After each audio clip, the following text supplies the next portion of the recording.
Bom, para entender essa história, a gente não vai começar pelo início do romance, mas sim pelo meio de uma tragédia, com palavras que foram escritas do fundo de uma incerteza imensa. Essas são as palavras de Ada Vogel, tá? Isso foi 6 meses depois que o marido dela, o poeta hebreu David Vogel, foi preso pela Gestapo. Uma pergunta que simplesmente pairava num silêncio absoluto. Para a gente conseguir entender o tamanho dessa perda, a gente precisa voltar lá no começo, para um relacionamento que foi todo construído numa troca de cartas. Uma troca apaixonada, mas, olha, muitas vezes bem dolorosa.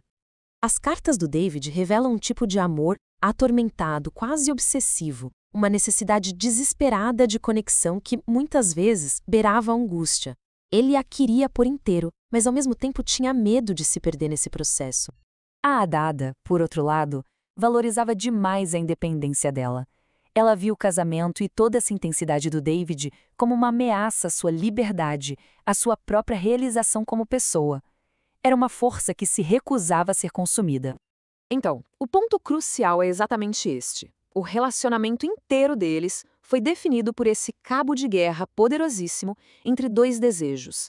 Desejos intensos e que não batiam. A paixão dele contra a liberdade dela. Apesar de todos esses conflitos, eles conseguiram construir uma vida juntos em Paris. Um mundo criativo, sabe? Que, infelizmente, logo foi engolido pela tempestade sombria da história que se aproximava.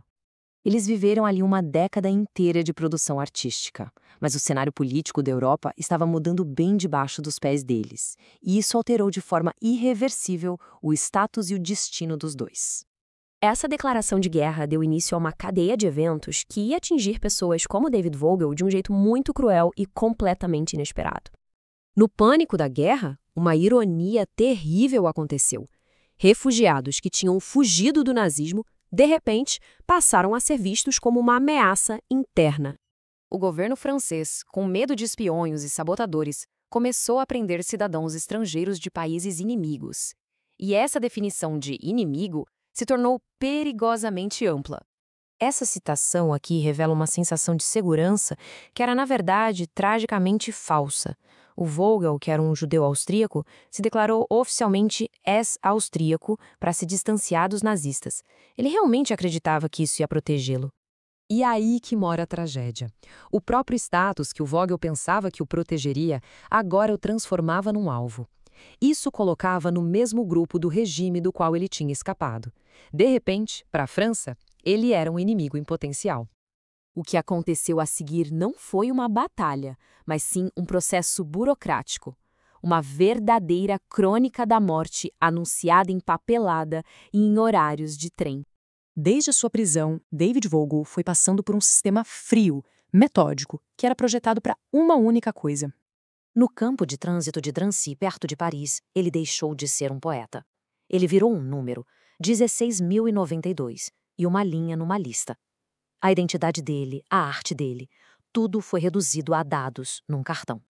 Em 7 de março de 1944, ele foi uma das 1.501 pessoas, homens, mulheres e crianças, forçadas a embarcar no comboio 69.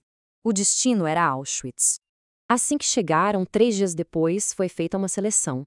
E os números contam uma história devastadora. Mais de 1.300 pessoas foram enviadas direto para a morte. Apenas uma pequena parte foi admitida no campo. A idade dele selou seu destino.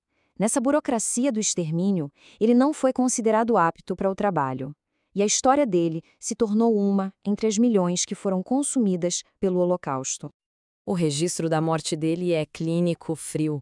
Mas a história não acaba aí de jeito nenhum. Ela continua viva na ausência insuportável sentida pela esposa que ele deixou para trás. As anotações no diário da Ada, nos meses e anos que se seguiram, são um testemunho de uma dor que nunca passou. Uma raiva contra a injustiça que a deixou sozinha e completamente desamparada. Por muito, muito tempo, ela se agarrou a uma esperança frágil. Mas o peso esmagador de não saber era por si só uma forma de tortura. Uma ferida que não podia cicatrizar, porque o destino dele era um vazio. Ela encontrou na filha deles, a Tâmara, uma razão para continuar.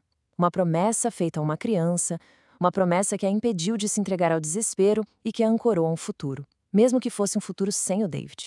A história de David e Ada Vogel é uma tragédia singular, claro, mas ela reflete a destruição de incontáveis mundos e nos lembra como as grandes forças da história, no fim das contas, são medidas em corações partidos e no silêncio que eles deixam para trás.